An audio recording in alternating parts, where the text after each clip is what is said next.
it's Wednesday and it is time for another Business Analysis Live. My name is Susan Moore. I'm the Community Engagement Manager at the International Institute of Business Analysis. Well, welcome. We're communicating, right? Podcasts are a way that we can communicate information to you. We've got great guests who like to talk about business analysis topics. So you would think that communication is kind of a big deal to the work that we do. And you know what? My guest today, she also thinks business analysis communication is a big deal. And that's what we're going to be talking about on today's show, business analysis communication. So let me introduce Laura Patton. Hi. Hello, Laura. Hi. How are you? Wonderful. Really good. Thank you for having me. Yeah, it's always exciting when you come on. First, we just have good conversations. Like even when the camera's not on, Yes. we have really great conversations. But today, we're going to be not just talking about a topic, but I think a little bit about what we're going to do today is modeling Yes. some of what you're talking about. Um, First, in case anyone hasn't seen you here before or on LinkedIn Learning, why don't you give a quick introduction? Gosh, been in the business analysis space for decades. Started as actually my career in IT started as a software developer, went into project management and then into business analysis. And that's because back in the day, we didn't have a defined role. And it was so important after I got my project management certification to want to have the same things for business analysts. So early on, I had the privilege and honor of being engaged with IBA as it was just forming, as we were just creating certifications and the body of knowledge. So I've been around a while, had a product development for IBA for a number of years, and intricately involved in developing our loved business analysis body of knowledge version 2, version 3, and others in the space. So live, breathe, and just help the community do better in business analysis. And here I Yeah, am. we are what we are in part because of your contributions. I know we have delved into some of that in the past. I listen, I think some of the history of how the business analysis body of knowledge came about is really fascinating. It is fascinating. Yeah, and we sometimes go there when we talk. Well, um, so today we're talking about business analysis communication, and there's a little bit of a reason that we are talking about it today because I know it's the topic of your latest LinkedIn Learning course, Mhm. and I think we are going to drop a link into the chat. So Grimaldo, if you're there, if you will drop that link and tell us about that course real quick and Yeah, um, what yeah. people can get out of it. So it released earlier this year, mostly because it was a heavily searched topic in the library. And, business analysis is so critical to what we do as business analysts, business analysis professionals. So the course is really geared at just helping people identify, again, reminding us, why is it important? How is it different than project management? What are the competencies you have? What are the skills you use? Challenges, tips to do better at it. So it kind of focuses on teasing all of that up. Yeah, it's we do talk about communication in the business analysis body of knowledge, but my question for you is why is communication so important to the work that business analysis professionals do? I mean, right, we should be analyzing or writing requirements, but why do you think communication is the thing that's most important to our work? Well, there's two pieces to that, actually, based on how you asked the question. So, first of all, when I think of communication, it's the hub of everything we do. Like, we are not successful in business analysis unless we can effectively communicate, right? So, to me, that's why it's on front of mind as to why we want to talk about it and help people do better at it. And we want people to also understand what it is. It's not just talking, right? And then part of that question you had asked about shouldn't we be writing requirements? Well, the interesting thing is on saying it that way is the communication is not just verbal, it's also written. And so understanding the tips and the techniques and what we should be thinking about to get our communication right on our projects and adjust it when it's not working. Hits on those pillars of there's the text piece, there's the written piece, and there's all the how we put it together, how we present it, things like that. So it's more than just talking. Yeah, it is more than just talking, and I feel like because communication is just something we do on a day-to-day basis, that it feels like it's almost an afterthought. Well, yeah, I talk Yeah, to stakeholders, and yeah, I write requirements, and um, but as you and I have talked, sometimes those communication skills can be the differentiator in you being successful as a business oh analysis yeah, professional and you not being exactly. successful. Yeah. So maybe tell us a little bit about some of the competencies, some of the areas within communication that you think really matter to business analysis professionals. Yeah, actually, if you're not aware of the business analysis body of knowledge, you should be, right? But there is a whole chapter on underlying competencies. And once before I was going to speak to a group of people about communication, I was going through those competencies and I'm like, this applies, this applies. There's so much of it, right? It's so related. And I think that's why, communication is so huge. But one of the skills we say is, become proficient at active listening. So, Mhm. okay, you've heard the term, but what does that really mean? And, you know, do junior business analysts actually know what they should be doing to active listen? And the idea is it's not, as we think, communicating, just getting information out. It's also making sure we're hearing and digesting and showing those cues that we are listening and bringing it in. And so there's tips and there's things that we train people in to actually, replay what they're hearing or rephrasing what somebody is saying to make sure they capture it right. So there's entire classes on active listening, but that's one competency that is really important to success of communication. There is, as I said already, there's the written piece and there's the spoken piece. And so there's a magnitude of competencies that go into the written piece, right? We just don't just take notes, but it's hard to write requirements. So how are we succinct? How do we clean it up? What are the deliverables we provide that address the audience?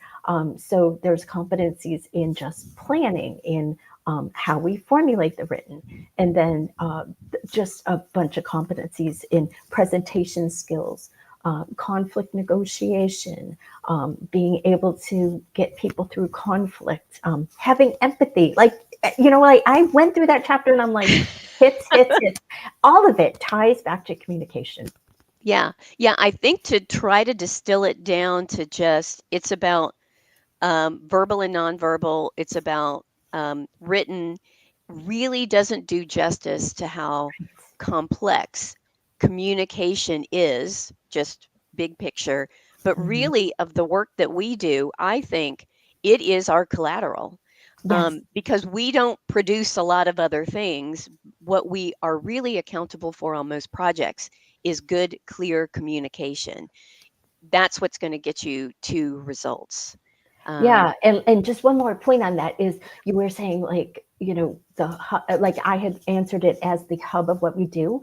but if we aren't clear verbally or in a written form, then being that that age-old bridge between the business and the development team, I mean, it's all happening because of communication. So if we're not getting the information, if we're not understanding and writing it correctly, and we're not delivering what needs to be built, everything we've done, our job has failed. We haven't served or provided value. We've done it wrong.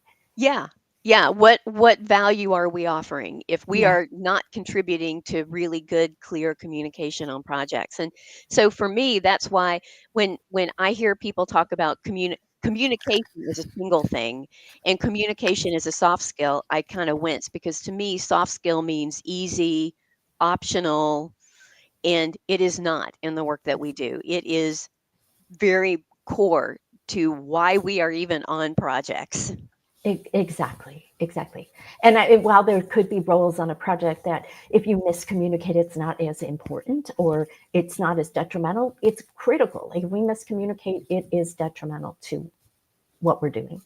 Yeah, exactly. I know we're talking about business analysis communication today, Mhm. and I just want to remind our viewers that we are live, and so we want to take your questions. And somewhere I've got a cool banner, and I can't find it. That's the fun of being live and trying to run a platform. It's okay. It's okay. Oh my goodness. Here you go. Here, this is what I want to remind people. We want to take your questions about communication, communication challenges, business analysis communication. What do you want to know today? Put that Yeah, into the comments because we're going to take some questions.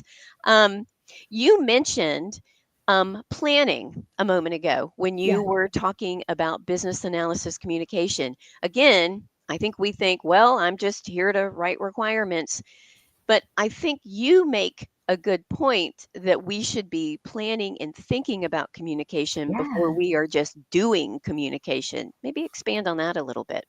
Sure. And this is business analysis communication. So for these project True. managers that are on here, it's different than project management planning of communication. But the deliverable, the communication plan, or those discussions that go in, is still relevant, but it's in a different context. So let me explain that quickly. So it's always about knowing who you're going to be talking with. So identifying your stakeholders and understanding them. So stakeholder identification, stakeholder analysis, still important in both contexts, project management and business analysis. But what we're doing in our space is understanding those folks that are going to be part of the business analysis process, who are going to be contributing requirements, reviewing requirements, approving, prioritizing, changing. So we don't just say BAs don't plan communication because it's in the PMBOK and the project managers do that. They're doing that for different reasons. And so they're having to run a smooth project, but we're having to ensure we get the communication and we elicit the right requirements, specify in the correct way, and deliver them so the right thing gets built. So our planning is important. It's still about knowing our stakeholders and knowing things about them so we know what they're interested in. Well, first of all, their role. So the RACI, knowing how they're going to contribute to our process is important, and that's communication of how we define that, right? And how we get agreement on what the role is. But it's also about then what information do they want from me? I'm planning to do these different deliverables. Is there value? Are you interested in knowing this or that? When do you want to know that stuff? And where should it live? Like, can you get to this platform? Can you use this tool? How do you want to consume it? Right. So, those are all good things to talk about at the onset of your projects. Do I have the right people? What is their role in the BA process? You might not think that's communication, but it is, because if we don't know who is doing what and what they've signed up to do, we failed in that communication, right? All impacts our ability to have an effective process. And then am I producing the right outputs, and who cares about them, and how do I get that information in their hands? So a ton. And it doesn't have to be a formal document plan. These are That's conversations. right. Yeah, yeah, and I think that's a good point to remember is that it doesn't have to be a formal plan, but you should scale it for your needs. If you're Yes. working on, a large commercial off-the-shelf implementation, you might want to spend some time and have that formalized. If it is just the next thing on your backlog that you're working, taking a few minutes to make sure that you have these things answered are really important. You talked about knowing your audience, Mhm. and your audience isn't just the people that will be giving you the requirements. No. There's a broader audience that you'll be communicating with in some way. Right. Um, so know what they want. Again, that really helps you to be successful when you can know the different audiences, what they want, and how they want to be communicated to. There's nothing worse than creating deliverables that nobody uses or wants. Absolutely, absolutely. And maybe this is part of the planning discussion, or maybe this is a best practice, category of information or whatever. But as you're having these discussions at the beginning of your projects and figuring out who wants to know what, a plan is only as good as that time when you do it, right? And things change and the project evolves. And so then, are you going back? Are you stepping back and saying, this is what we thought we would be doing, or this is what we said we were going to do? Is it working? Is it not working? In the beginning, everybody was excited. They were reading what I was producing. Now nobody seems to be going out there, or there's mass confusion and everybody has different ideas of our decisions, or, so coming back, asking your stakeholders, is it working? What can I do better? It's the lessons learned focused on communication, and then performance improvement. How do we adjust our communication based on the feedback we get? So all of that, I think, ties to planning, because if you have a plan, it's not static. We keep revisiting. Yeah, and shout out to, I think it's chapter 4, business analysis, planning and monitoring, where there's some tasks that are related to some of these things. And you're Yes. right.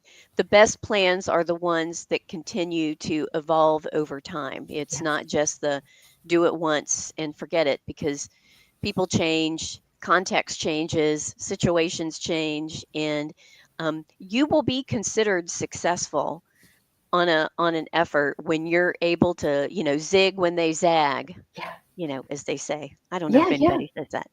Yes, no, exactly. And you know what's interesting? I've been around long enough that I know in the beginning we'd say, hey, if you missed a stakeholder, that's an error, that's a problem. But what happens is things are evolving, like you said. So new stakeholders come in, people leave their companies, they get promoted. They were going to be in the office, now they're traveling for the next 2 months. So it changes. It's not about being wrong, it's about adapting. Yep. And you also talked about, when you were going through the underlying competency section, that Yeah. communication is much more than just the writing, speaking, nonverbal, that kind of stuff. You mentioned emotional intelligence, Hmm. empathy. Yes. Um, what you're describing right now, that I, as an analyst, understand that context changes, that people change, that I think, how could I meet the needs of my stakeholders, Hmm. actually is a great example of empathy and emotional intelligence, Yes. which is vital to really meeting the needs of our teams and stakeholders out Yes. there. Yeah. Right. You know what? Just kind of my personal experience. I know I did this when I was new, and I was trying to juggle all of the responsibilities of doing this business analysis work. Um, and I sometimes had, things go awry in communication, and I was a little timid Hmm. about going to that person and saying, "Hey, it seems like we're not communicating well, or you're not finding value in the things that I'm doing. How can we make this better?" I think that Right. can be a little intimidating for Right. folks. Right. And I think it's an important step, right? So it's that Mhm. maturity as a business analyst to realize it's really important that I have that feedback loop, and then I just don't take in information, but I actually action on it and make it collaborative and say, well, what do you suggest, or what can I do better? And then, that helps to reduce some of those risks that we're not communicating the right way and people aren't consuming and they're not taking time to understand and all of that, right? We're making them part of the solution from a communications perspective. Yeah, that's, again, I think, part of that. You're doing well when Yes. kind of aspect of our work. You know that you're doing well when you are able to adjust your communication styles and plans for the different the different varieties of stakeholders that you might come across. Um, Yes. we I was describing my example of when I was a junior business analyst, and I know that we've been talking about that difference in communication when you're new in the role, Hmm. or you're a junior business analyst, versus when you're a senior. Let's talk a little bit about how the communication might be different if you're new versus if you're a seasoned pro Yeah. in business analysis. Yeah, yeah. And my point of reference, so everybody knows, comes from, I mean, it's been too many years since I was junior. I can't remember that. I But know. I do coach a lot, and I do have people wanting me to come and help them improve. So my point of reference these days is based on observation of what I see, right? And and so with a junior business analyst, I think they're just focused on communicating. They may, try to improve how they do it, or, you know, feeling more comfortable in front of a group of peers. And so they have enough on their plates to worry and try to perfect. But what I don't see business analysts being aware of when they're starting off is what we just talked about, the importance of having the discussion, the collaboration up front about planning, um, getting their stakeholders involved. So, and doing the lessons learned and the feedback. So that's one. We've already tackled that. But it's also recognizing that it's not just specifying requirements. That written part Yeah. is just one part of it. But it's also understanding, okay, communication. Where is it going to go? Um, I'm going to step back. We had one of the challenges is that we get access to a lot of different types of information. So we use this acronym CARDS, CARD, and an S for plural. That stood for constraints, assumptions, risks, and dependencies, right? It's a Okay. teaching tool, right? So, okay, as a junior business analyst, it's not just requirements. You're going to get information in all of these categories: constraints, assumptions, risks, and dependencies. So don't just let that information fly past your ears as you're having the conversations. A senior business analyst recognizes how important these things are and how it impacts the requirements and what we're building.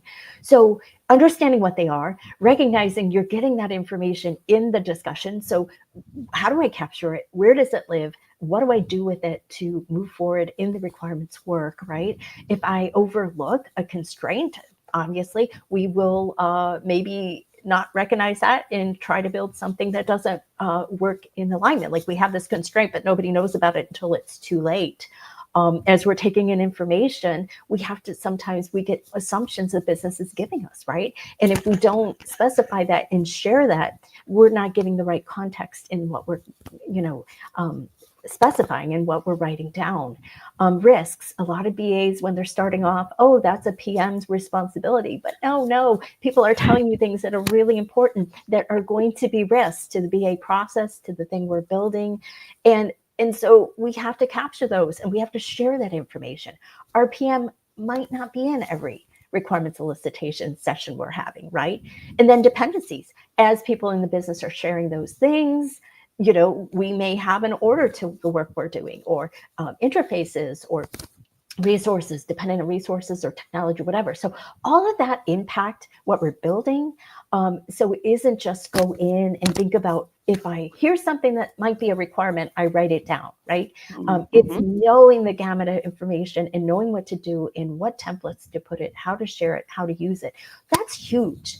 And I can say from a junior business analyst perspective, you don't get that right away. You have to, learn and watch and observe and understand the techniques to do that, and Yeah. that's just one difference, Yeah, it's and that's a it's lot huge. It's huge. going on when you're really just trying to get a handle on all of the techniques, and you're learning your organization and or your domain.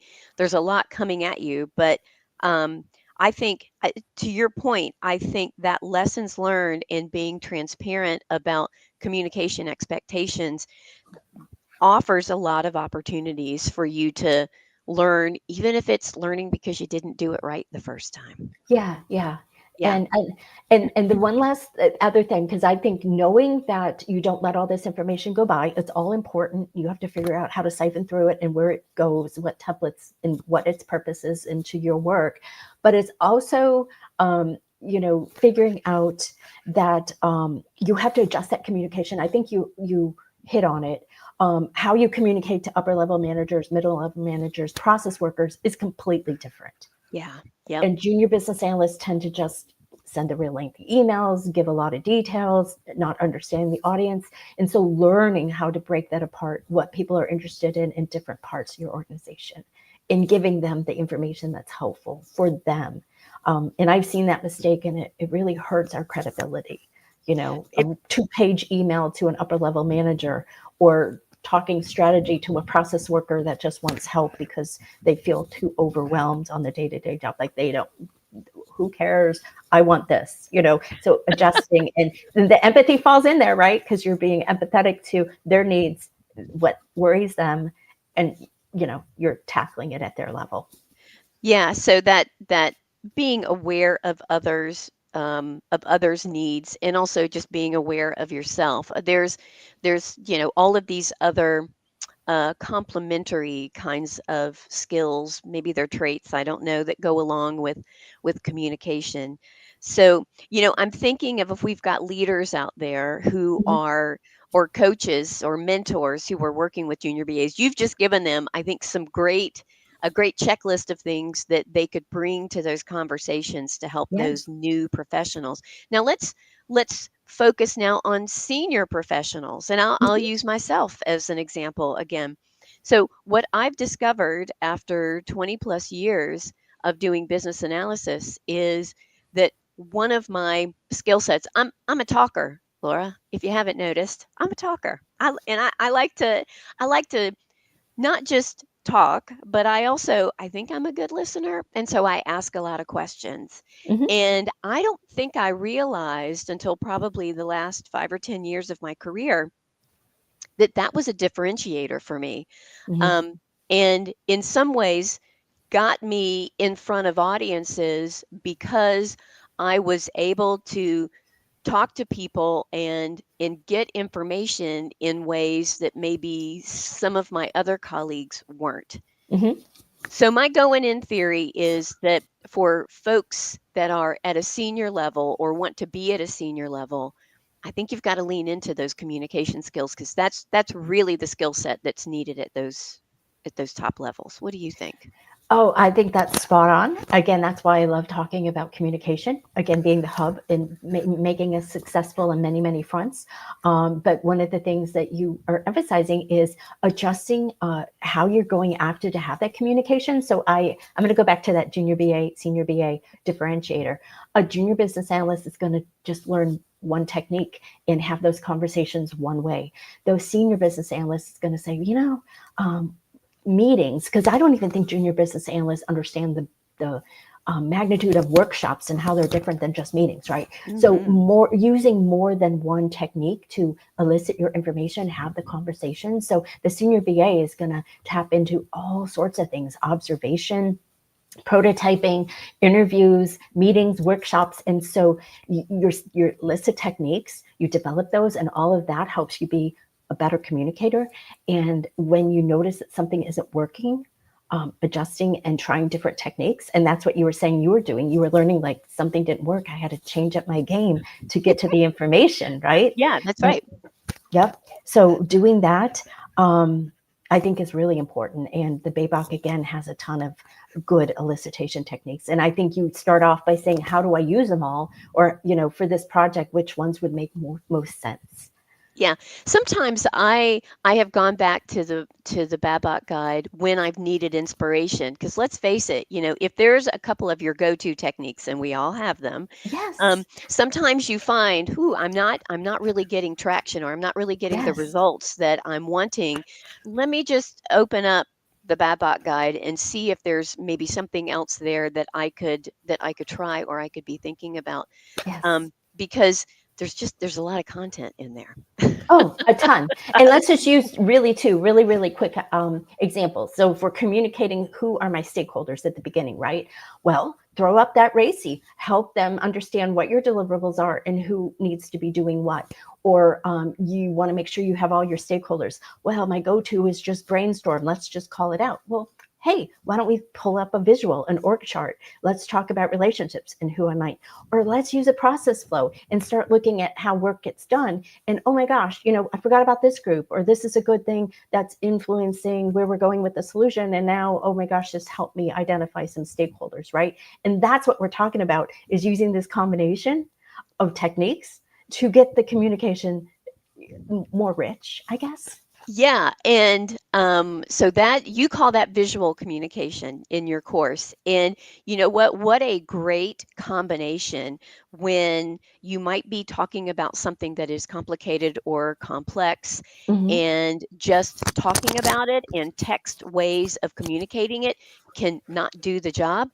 No. Can you have a visual that you use to have those conversations? And I've got a couple of clear examples in my mind of when we have done that to great success. Yes. And sometimes that using the visual with the conversation can get you results that you didn't even consider because Yes.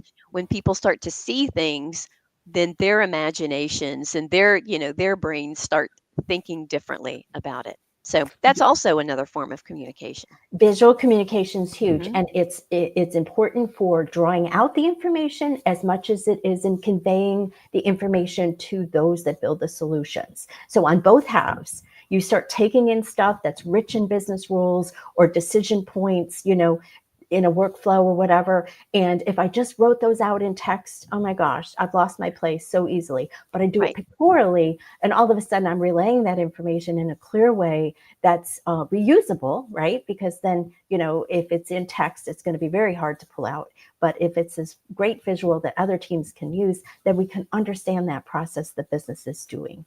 And so in eliciting, the visuals help. In relaying information, they help.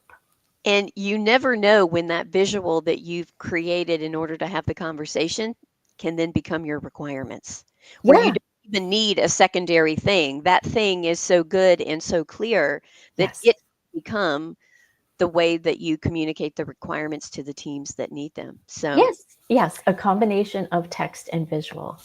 Definitely. well, you know what? When I asked this our viewers today to ask questions, I mean, Laura, Questions? I love questions. they have questions galore. Let's get Okay, into them. let's go. All right, so here's the first one. So this is from Manchuk. How to build communication in a new domain where you don't speak the language your customers speak. Ooh, oh, okay. This is a question because with companies being international and multinational, I think that's a common business analysis challenge.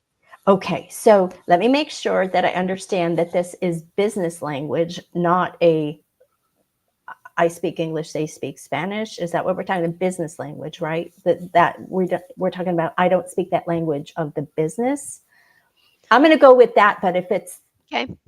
if it's the other, we'll tackle that as well. So Okay. I'm coming in, I'm a new business analyst. I have 10 years of experience, but I never worked in this industry. So while I can do business analysis, the nomenclature, the acronyms, understanding the context is foreign to me. It's hard for me to grasp. So if you look at the BABOK, it's not just communication, it's communication and collaboration.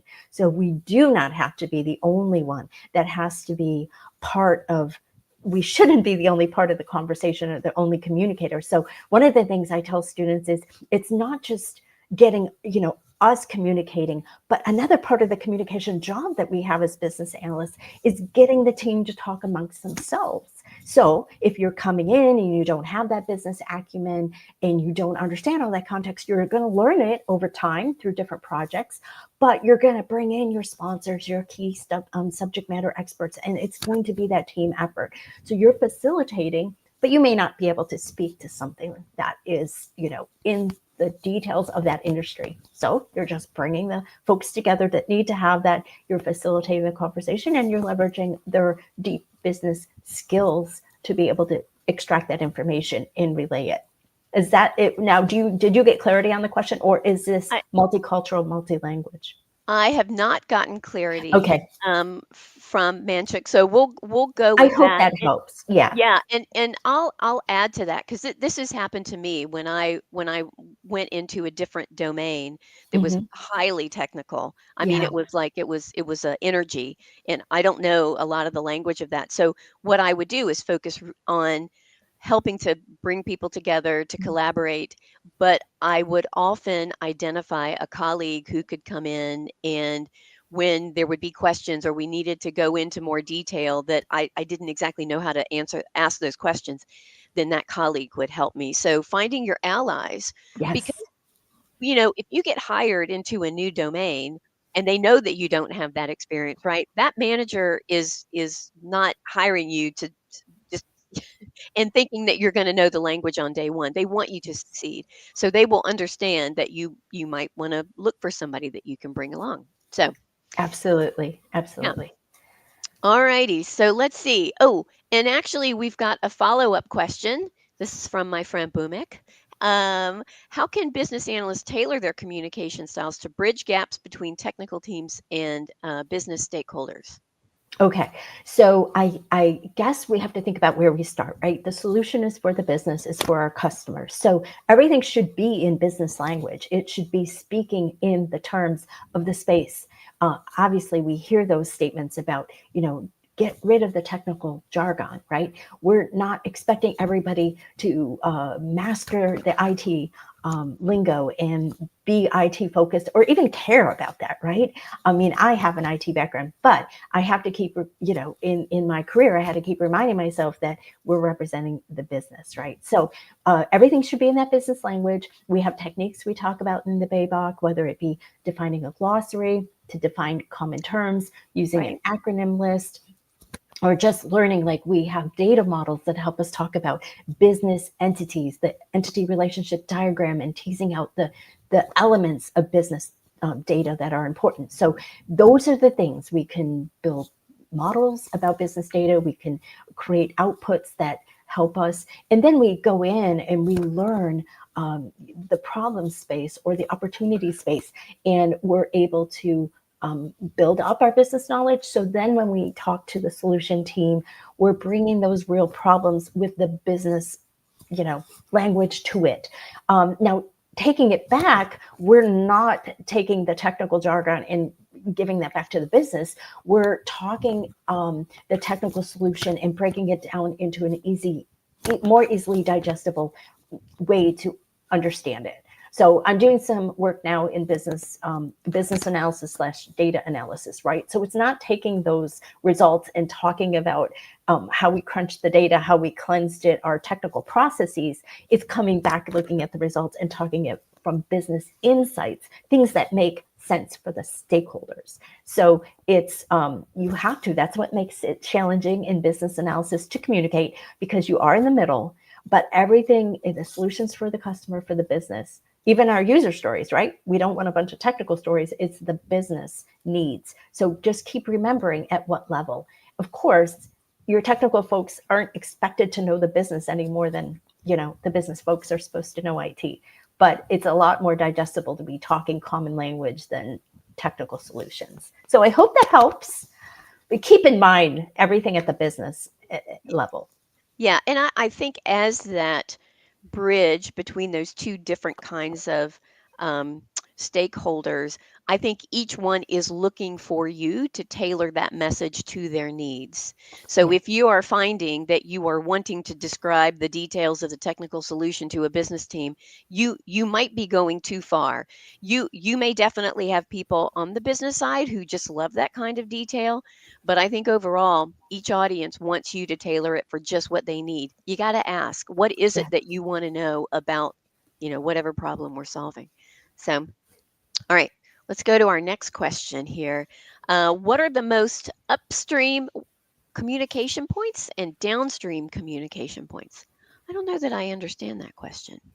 Let me go on a limb and see if I understand this. So, Okay. if I'm talking up in the organization, what makes it challenging is that I actually do have to communicate at multiple levels. So, I have my upper level C suite executives, I have the middle tier, which are my decision makers, my directors. And then I have my lower level process workers, right? So Okay. upstream, the messaging is what's important to them. Well, how is what we're building tying into the strategy? How is it helping me deliver that strategy? These were our objectives. How is this solution meeting those objectives? They're probably curious about, how is the project trending? Um, what insights are we finding out? What problems are we going to solve? Or things like that. These are things that are important at their level because they're having to talk about where we're spending money and how we're delivering strategy, right? So that's upstream. And then in the middle, you may be talking to managers that haven't done the job of the process worker in 5, 7, 10 years, right? They got promoted. So they only know so much. They can help remove roadblocks. They can help you with risks. They can tell you who to talk to and not talk to because they manage the organization. But if we're talking details of how something is done today, they're not going to be the people that are going to be the closest. They might tell you how it was done when they did that job, you're going to go talk to the process workers, right? So managing that communication is, again, straddling that they're going to probably be tied to both. They're going to be interested in the business objectives and the progress, in roadblocks and things that they can influence, but they're not going to give you the insight into specific things that, oh, the system is so bad. When I go to do this, I have this workaround and this is how it's done at this level. And then your process workers, which I touched on, They have everyday real problems. They're going to be, concerned about the changes that are happening with what we're building. So listening to them, understanding how to make their jobs better, looking for those points in the work that they do where the solution can take, whatever it is that they're worried about off their plates. And taking that detailed information in. So that's how I interpreted this question, Susan, was Yeah. just the upstream communication, knowing your audience in the middle, and knowing it downstream. And, I and yeah, the I think that empathy. makes a lot of sense, Okay. and when I think about that, I think about the wide swath of kinds of communication and skills that you need in order to go from the strategic Yes. to the tactical or delivery level, and there is probably not one common deliverable that would serve all of those needs because Correct. that is a wide variety of types of people who want to be communicated in different ways. Yes, Yeah. yes. And I have one example I give in my course where this has lived like as the poster child of, what not to do. I was on a project. I wasn't the lead. It was somebody else, but we worked and worked on this certain level of requirements, and it was time to do a readout to upper level managers. And they put these slides together that were so in the weeds. Hmm. And they went and presented, and they got ripped up. Like the leaders went down to the managers of the BA team and were so disappointed because they thought this team doesn't know what they're doing. They did know what they were doing, but they picked the wrong stuff to communicate. So it caused a bunch of tension, a bunch of churn, a couple days of, getting the fears, back, like, it's okay, we got this. The person chose the wrong information to communicate in the wrong methods. And it lost faith. People lost faith in the team. Yeah. Bad. We love the details. As Yeah. business analysis professionals, we love the details, and I think we probably like talking about the details sometimes more than we should. Yes. And not everybody wants those details. It can get, and that's a good example of how it can really take things off the rails when you not when you, well, I guess when you overshare, um, but when you don't tailor that message Yes. for really what they need to know. Not communicating the details doesn't mean it's inauthentic or that you're hiding anything from them. It Right. in it just means that you are aware of, first, I like to show the details. That's just the thing that I like. Now, have an awareness of your stakeholders. They do not want this level of detail. So you have to set aside what you would like and the way that you would want to communicate this with how those folks that you're sharing this information with, how they want to be communicated with and what details they want to know. Not giving them the details doesn't mean that you're hiding anything. It doesn't. So so move on if you think that's what it's doing. Yeah. It's tailoring. So Yeah, absolutely. And a quick example on that, like, I'm not a real mechanical person. I have a car, it has a problem, I take it to somebody to get it fixed. I want to know high level that they found the problem, they resolved it, and was there anything I could do to make sure that problem doesn't happen again? I do not want to know what they went in and every little nut and bolt and screw thing that they touched, and like that I could really care. I just fixed. Of course, I want to know how much it costs too, yeah, right? right. But those are the things. Like, as the customer, those are the things I care about. I don't care about how you went about doing it to the details. Like, I'm not even going to comprehend what you're talking about. Right, And and that's an that example. this is a perfect example, getting your car fixed. I think that's a great example, right? Because there might be some customers that walk into that shop and they like to do some auto repairs at home and they may want all the details. Yes. But then they will have other customers who just say, "Is it fixed? How much is it? Thanks." Yeah. Am I safe to drive it? And is there anything I could do so this doesn't So happen it again? doesn't happen again. Right, right, exactly. All right. Well, let's see. Maybe let's take one question. Everybody has such great questions today. Uh-huh. So let's see. I feel like this is a question that we get. We get this from time to time. Um, Communicating with difficult stakeholders. They are resisting. They just don't even want to be a part of it. What what kind of communication skills might you need to bring to the table when this happens? Yeah, it's going to depend where you're seeing this behavior, you know, displayed. So let's say it's in a workshop. And so this person is the one that wants to draw attention to themselves. They want to show everybody how disgusted they are with where we're going with the dissolution or whatever they're doing to be difficult. Then I'm not going to keep them in the workshops going forward until I resolve the issues. So I'm going to pull them into an interview. I'm going to sit down. I'm going to try to learn what these feelings are coming, what is the root cause for it. I've worked many years where I just take the person to lunch or we go meet in the cafeteria and I try to understand, were they on a project where things didn't work really well with the requirements process? So they don't have faith in business analysis. Are they truly intimidated by what we're building because their department's going to get more work out of what we're building, not have their lives made better? Do they feel that the solution needs to be completely different? There's a host of things we don't know, but we have to Yeah. discover that, right? And so you use that term empathy earlier on. So Hmm. I think trying to break that down, what is it? What is the resistance? Maybe I'm never going to get them on my, or maybe it's going to take a long time to get them on my side, but is there somebody on my team? Do they have a good rapport with the project manager? I'm just a newbie to the company. So who am I to have this great relationship? So I'll bring somebody else on who they trust or who they've worked well with, right? And we meet together.